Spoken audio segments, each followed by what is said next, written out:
tuloy-tuloy pa rin po ang massive clearing operation dito sa may Smoky Mountain. Ito po, tinitignan na nga rin po itong mga, binabagsak po itong tindahan po dito, tindahan, storage, bahay.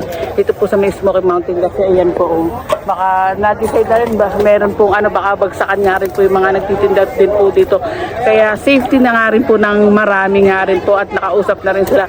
Yung interview natin kay Police Lieutenant Colonel, panoorin niyo po yung upload natin sa Busilak's Diary sa YouTube para updated po kayo sa mga balita po dito sa Kamaynilaan Clearing Operation Manila Update with Mayor Isko Moreno.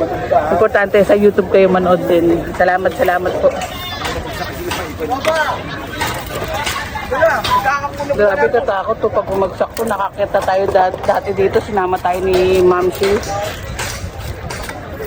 Nakakatakot kapag binagsakan ka nito.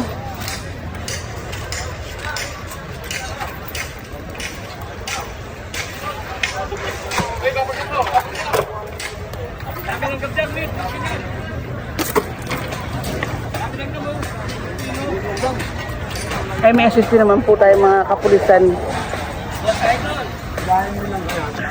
Ako na! Good move!